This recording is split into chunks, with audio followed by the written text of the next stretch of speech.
Hi, Tom Trento here with another insightful look at the Muslim Brotherhood and its threat to freedom-loving people worldwide.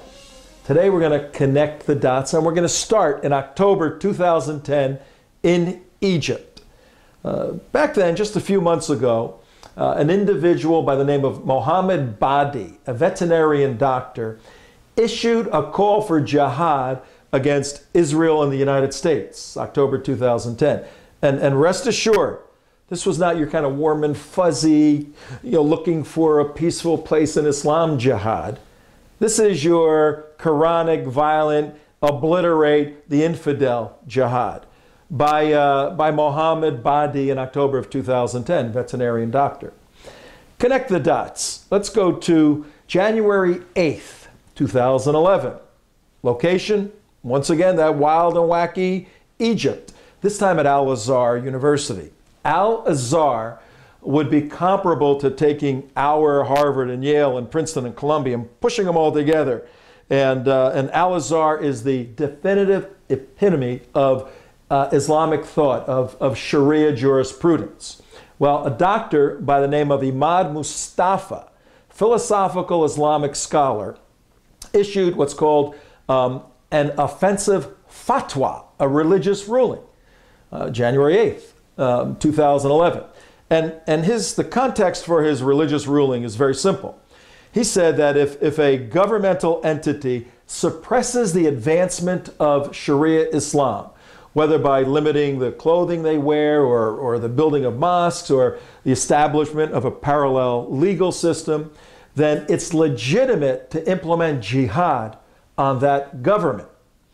That was January 2011.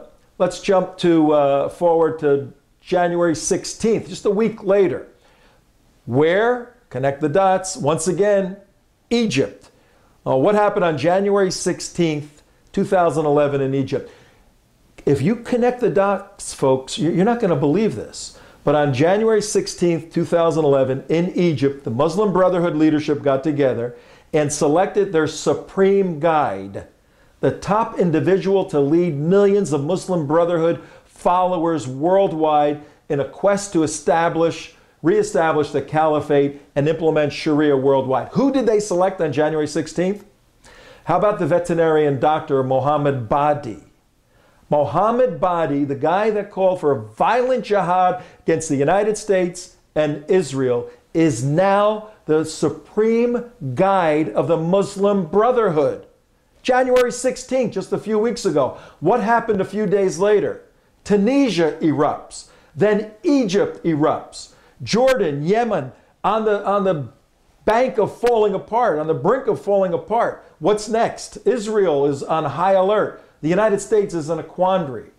If you do not see the fingerprints of the Muslim Brotherhood behind the upheaval in the Middle East right now, then you're incapable of recognizing that Iran is building a nuclear bomb.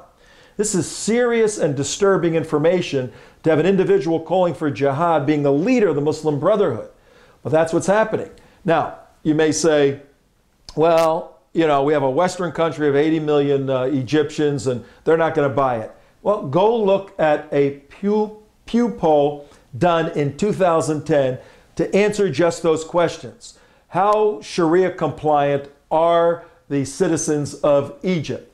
Well, if you look at this Pew poll, and you can look at it online, 95% of the 80 million Egyptians said that Islam, Sharia Islam, should play a fundamental role in the politics of Egypt. You see, Mubarak has been standing between Sharia compliance and a secularization, a Western secularization. The Muslim Brotherhood, banned as a political party, wants to synchronize their creed, their view, with the Constitution of Egypt that calls for a Sharia-compliant government. What do the people feel?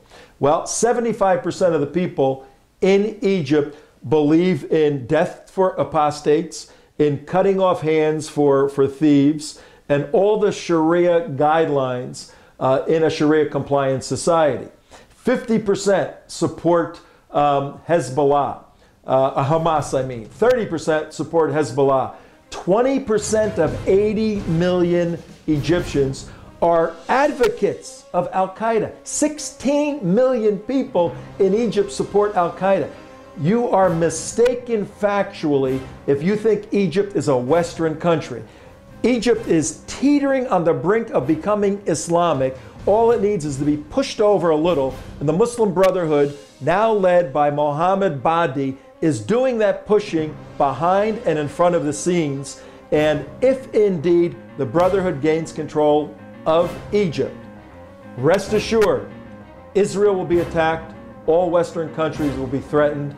That military might, that massive military capability in Egypt will be used to establish Sharia compliance worldwide. And I don't know, what lays before everyone, what's out there? You got another word for the apocalypse?